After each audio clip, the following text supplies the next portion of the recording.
Hello বন্ধুরা, আমি শেখ গন্ডিল। এখন আমি করবো আশফাক নিপুণ পরিচালিত জয় এহসান এবং ইরেজ জাকের অভিনীত হইচই বাংলাদেশের নতুন সিরিজ জিম্মি রিভিউ 7 এপিসোডের এই সিরিজটার ভালো দিক খারাপ দিক নিয়ে আলোচনা করবো আজকের এই ভিডিওতে।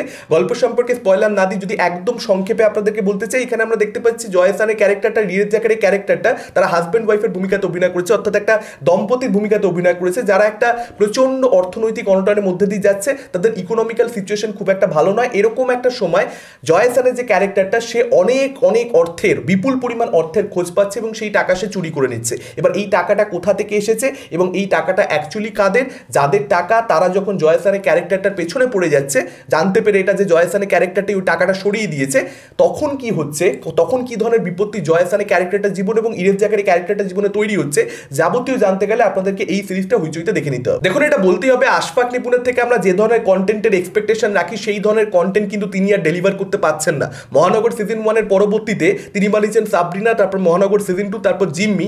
এই তিনটে কন্টেন্টই কিন্তু সেই এক্সপেকটেশনটা ম্যাচ করতে পারেনি। অ্যাকচুয়ালি কিন্তু জিম্মি আশফাক নিপুণের লেভেলের কাজ হয়নি। জিম্মি কিন্তু খুবই একটা বেসিক কাজ হয়েছে, যেটার মধ্যে অনেকগুলো খারাপ দিক রয়েছে, সামান্য কিছু ভালো দিক অবশ্যই রয়েছে, সেগুলো নিয়ে আগে আলোচনা করে নিই। এখানে ইরেজ জাকের যে ক্যারেক্টারটা রয়েছে, সেই ক্যারেক্টারটা কিন্তু আমার মনে ধরেছে, সেই ক্যারেক্টারটা আমার ভালো লেগেছে। আমার বিশ্বাস যারা যারা কন্টেন্টটা দেখবে তাদের সঙ্গে কিন্তু ইরেজ জাকের ক্যারেক্টারটা যেরকম, সেই ক্যারেক্টারটা কিন্তু তাদের মনে থেকে যায়। এপিসোড 6 আর এপিসোড 7-এ গিয়ে সিরিজটা একটু বেটার হয়। সেখানে এমন কিছু জিনিসপত্র ঘটে যেগুলো দর্শকদের দেখতে ভালো লাগবে, প্লট লেভেলে আমি বলছি, এবং তার সঙ্গে সঙ্গে পারফরমেন্সেস ভালো, জয় এহসানের পারফরমেন্স ভালো, ইরেজ জাকের পারফরমেন্স ভালো। এছাড়া সাপোর্টিং কাস্টে যারা রয়েছে তাদের কাছে ঠিকঠাক, খুব আলাদা করে মেনশন করবার মতন আমার মনে হয়নি। এখানে কিছু জিনিসপত্র ভালো লেগেছে, যেমন কিছু ক্লোজার দেওয়া হয়েছে। ধরুন, বড় ভাই ছোট ভাইয়ের একটা ক্লোজার রয়েছে, লাস্ট এপিসোডে গিয়ে আপনারা দেখতে পাবেন। সেই সিনটাকে ফার্স্টে সেট আপ করা, তারপর সেটাকে একটা ক্লোজার দেওয়া প্রপার, সেই জিনিসটা আমার ভালো লেগেছে। কিংবা মহানগরের কিছু রেফারেন্স রয়েছে, যেমন মহানগরে একটা ডায়লগ ছিল মোশাররফ করিমের ক্যারেক্টারটা, যেটা প্রচন্ড বেশি পপুলার, সকলের মনে থাকবে যারা মহানগর সিরিজটা অ্যাকচুয়ালি দেখেছে, যে দুটো কথা সবসময় মনে রাখিবেন, এই ধরনের একটা ডায়লগ ছিল। সেটাকে এখানে দুটো অপশন করে দেওয়া হয়েছে, সেই ব্যাপারটা ভালো লেগেছে।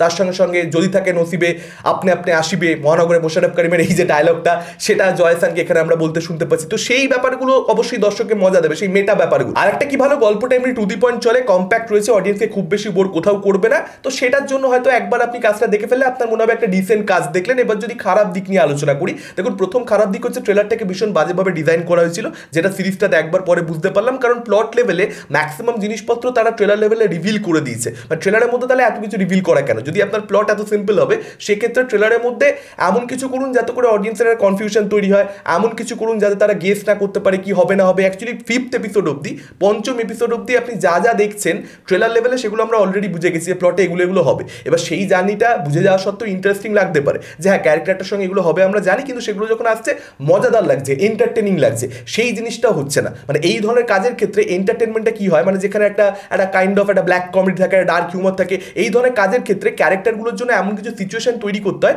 যেগুলো প্রচন্ড বেশি ট্রিকি হবে তাদের জন্য, প্রচন্ড বেশি রিস্কি হবে, তাদের জন্য লাইফ থ্রেট তৈরি হয়ে যাবে। এবার সেই সিচুয়েশনগুলো থেকে তাদের নিজেদের উদ্ধার করবার জন্য এমন সমস্ত কাজকর্ম তারা করে ফেলবে, যে কাজকর্মগুলোর জন্য তারা আরো বেশি ডিপে ঢুকে যাবে এই প্রবলেমে, মানে আরো জটিলভাবে তারা ফেসে যাবে। সেটা কাজটাকে অনেক বেশি ফানি করে তোলে, কিন্তু সেই জিনিসটা আশফাক নিপুণের জিম্মি সিরিজে হয়নি। তার কারণ তিনি স্ক্রিন প্লে লেভেলে সেই ধরনের ট্রিকি সিচুয়েশন ক্যারেক্টারগুলোর জন্য ডিজাইনই করতে পারেনি। তো যে কারণে এখানে যে ডার্ক হিউমারটা, সেটা খুব বেশি যে অডিয়েন্সের জন্য আপিলিং হবে, মানে অডিয়েন্সের কথা আমি বলতে পারবো না, হতে পারে অনেকের ভালো লাগছে। আমার ব্যক্তিগতভাবে আমি অডিয়েন্স হিসেবে সেটা খুব বেশি এনজয় করিনি, মানে আমাকে খুব বেশি এই সিরিজটা হাসাতে পারেনি। একটা দুটো জায়গাতে আমি হেসেছি ডেফিনেটলি, যেখানে হেসেছি সেখানে খিলখিলি হেসেছি, কিন্তু ম্যাক্সিমাম জায়গাতেই কিন্তু সেটা হয়নি। যে কারণে কিন্তু কাজটা কোথাও একটা, মানে কখনোই যে আমি খুব বেশি জুড়ে যাচ্ছি কাজটার সঙ্গে, খুব এঙ্গেজিং হয়ে যাচ্ছে, হ্যাঁ এমনি টু ডি পয়েন্ট চলে, যে কারণে আমার বোরিং লাগছিল না। বোরিং লাগছিল বললে ভুল হবে, যেটা আমি আগেই বললাম, কিন্তু খুব যে একেবারে ইনভেস্টেড হয়ে যাচ্ছি, কাজটা দেখতে মজা আসছে, এনজয় করছি, সেই ব্যাপারটা হচ্ছে না।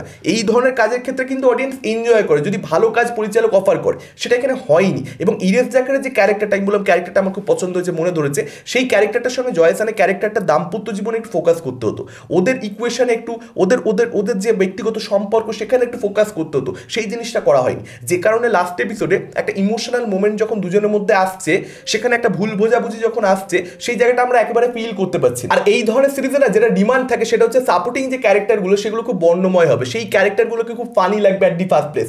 সেটা করবার প্রচেষ্টা যে আশফাক নিপুণ এখানে করেনি তা আমি বলবো না, কিন্তু আফটার অল সেই ক্যারেক্টারগুলো খুব একটা ফানি হয়নি। কিন্তু আমি বলছি এই গোটা সিরিজটা আমাকে যে এন্টারটেনমেন্ট প্রোভাইড করতে পেরেছে, তার থেকে অনেক অনেক বেশি এন্টারটেনমেন্ট প্রোভাইড করতে পেরেছে আশফাক নিপুণের মহানগর সিজন 1-এ নাসিরউদ্দিন খানের যে ক্যারেক্টারটা ওই জেলে গিয়ে বসে রয়েছে, থানায় গিয়ে বসে রয়েছে এবং সেখানে ও যা অ্যাক্টিভিটিস করছে ওটা অনেক বেশি ফানি ছিল, অনেক এন্টারটেনিং ছিল। জিম্মি পুরো সিরিজটা সেটা ধারে কাছে পৌঁছাতে পারেন। আর কোটা আন্দোলনের যে দিকটা সেটাকে আশফাক নিপুণ একেবারে হ্যান্ডেল করতে পারেনি, খুব বিচ্ছিরি হয়েছে সেই বিষয়টা। প্লটে দরকার ছিল না এই কথা আমি বলবো না, প্লটে অবশ্যই জিনিসটা দরকার ছিল।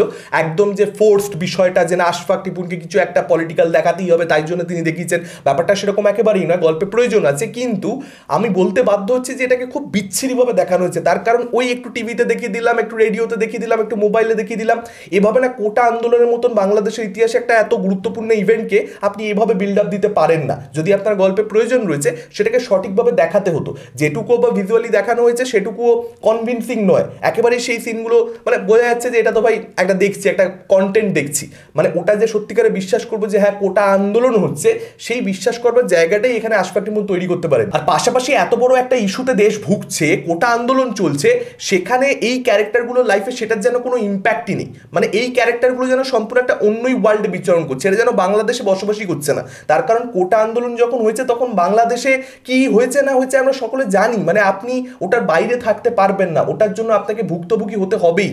তো সেটা জাস্ট এই সিরিজে উঠে আসেই না, এক্সপ্লোর করা হয়ইনি। মানে এই ক্যারেক্টারগুলো যথেষ্ট মজায় আছে এবং আনন্দে রয়েছে, এদের লাইফটা ভাই অন্যই চলছে, যেন সম্পূর্ণ দুটো অন্য টাইম লাইন। মানে পরিষ্কার বুঝতে পারা যাচ্ছে যে আশফাক নিপুণ এটা তো গল্পে বুঝিয়ে দিয়েছেন যে হ্যাঁ কোটা আন্দোলন কোথাও একটা গল্পে প্রয়োজনীয় ছিল, একেবারে সেটা মানে দরকার নেই তা সত্ত্বেও ঢুকিয়ে দেওয়া হয়েছে তা নয়। এটা যেমন তিনি করতে পেরেছেন, আবার এটাও বোঝা যাচ্ছে যে জিনিসটাকে তিনি হঠাৎ করেই ঠিক করেছেন যে চলো এটাকে এবার ঢোকাবো, এটাকে এবার কাজে লাগাবো। তার কারণ আমার একটা কোথাও একটা পলিটিক্যাল একটা আইডেন্টিটি রয়েছে, আমি বিভিন্ন ধরনের মন্তব্য সোশ্যাল মিডিয়াতে করি এবং সেটার জন্য দর্শকদের দ্বারা খুব প্রেসড হই নিজে ঠোঁট কাটা হওয়ার জন্য।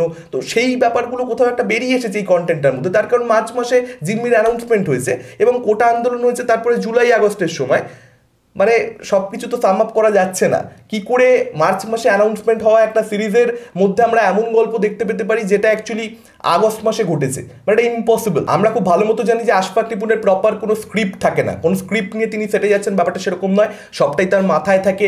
এবং এই ধরনের যে চেঞ্জেস হঠাৎ মানে অ্যানাউন্সমেন্ট এক সময় হচ্ছে তারপর গল্পে আমি চেঞ্জেস করে দিচ্ছি ইচ্ছা মতো, তখন তো কাজ খারাপ হবেই, খুব স্বাভাবিক ব্যাপার। একটা প্রপার প্ল্যানিং দরকার। এবার প্ল্যানিং ছাড়া সেটা আশফাক নিপুণের স্টাইল অফ ফিল্ম মেকিং, সেটাতে সে একটা সময় সফল হয়েছে কিন্তু এখন সে সফল হচ্ছে না। আমাদের দেশে ভেট্রিমারান, সেও তারও ফিল্ম মেকিংয়ের যে কায়দাটা বা যে ওয়েটা সেটা অনেক অনেক বেশি ডিফারেন্ট।